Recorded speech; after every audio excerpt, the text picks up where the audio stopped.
And she deregulated energy and said, fine, have fun, Enron. And a couple months later, she left that job and joined the board of Enron. Well, this wasn't quite enough for Ken Lay. Now he could play with this stuff, but he had the banks on his back, and he wanted to be able to own a bank.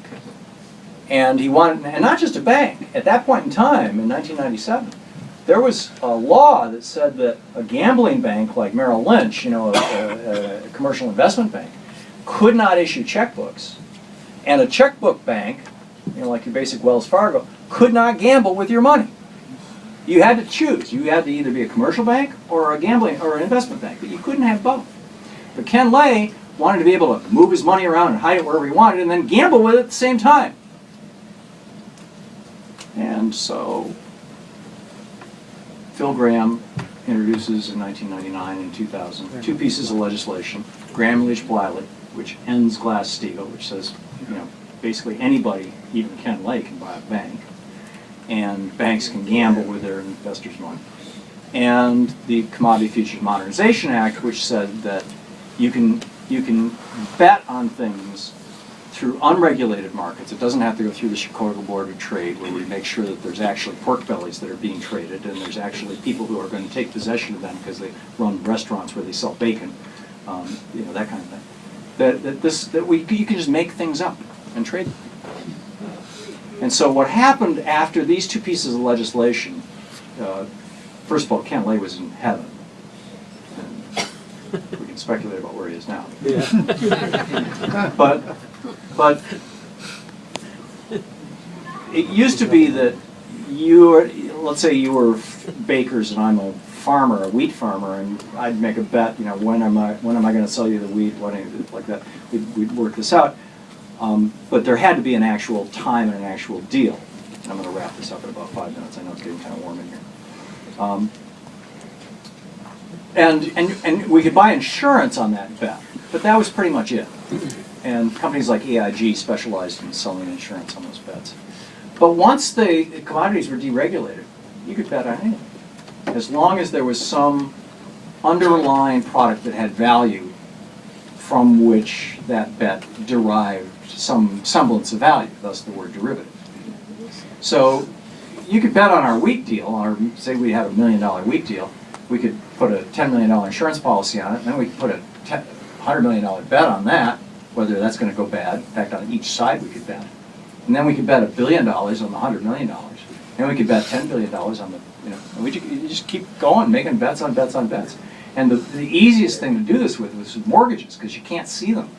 With pork bellies, they're there physically. Oh, there's grain in that silo. But with mortgages, nobody knows. It's all magic money in the bankster's balance sheets. Nobody knows.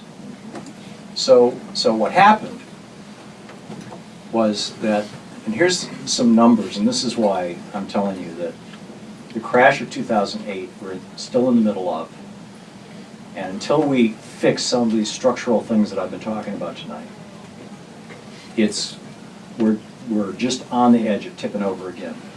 And I know that the Obama administration right now, or I believe that the Obama administration is doing the exact same thing that the Bush administration did, which is not, evil politics or anything, it's just totally predictable, which is try not to have this happen while we're in office. Right? Try to hold it off until November of 2016, just like Bush tried to hold it off until November of 2008. Bush was not successful. Obama's got a double whammy, though. He's got an entire political party trying to bring this about as soon as they can. And Bush didn't. The Democrats were not trying to crash the economy. So anyhow, some numbers. The GDP of the United States is $15 trillion. This is all economic activity in the United States, all buying and selling, everything. The GDP of the entire planet is $65 trillion. The entire planet. Before Ken Lay came along, there were basically no derivatives. I mean, you had a couple $1 billion in the derivatives market, but it was no big deal. And a lot of it was a regulated market. It was fairly transparent. In the 8 years from 2000, when this got legalized, until 2008, when it fell apart, the market in derivatives, in bets on bets on bets on bets on bets, went from 0 to, according to the Bank of International Settlements, $800 trillion. The GDP of the whole planet is $65 trillion. This is total funny money. And every time one of these banksters makes a $100 trillion bet, they skim $1 billion in salary off the top. And so this is an economy that's built on nothing. Now, according to various articles I've seen in the Financial Times, that dropped down to around 500 trillion during the crash, but it's back up around 700 trillion now. So we've got a series of fundamentals that we need to be addressing. This door that was opened by the deregulation and the attempts by conservatives to push back against the Ralph Naders of the world has been stepped into by predators like Ken Lay and banksters on Wall Street. And we need to do something about it. Elizabeth Warren is probably the most articulate spokesperson for that, Bernie Sanders as well.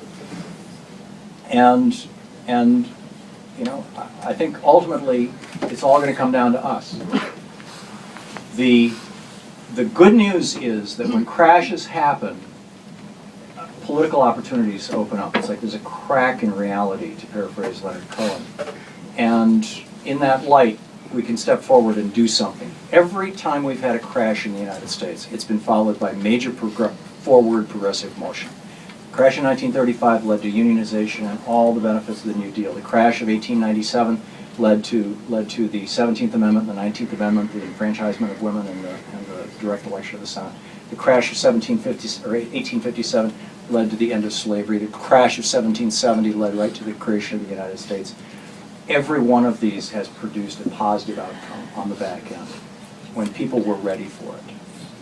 And that's the good news, I think, in this, that the ground is being sowed. People are waking up. People are ready. It's just going to take a certain political momentum, a certain mass. I hope it's not a horrible crash that brings it about. But this slow motion train wreck that we have right now has to resolve itself one way or another, and I think it will. So the bottom line, the net of all of this, is that it all comes back to this really simple thing. And that is that we need to be awake and aware of what's going on. Tell everybody you know about it. Get ready for it in whatever way you personally and professionally can. And pass it along. Tag, you're it.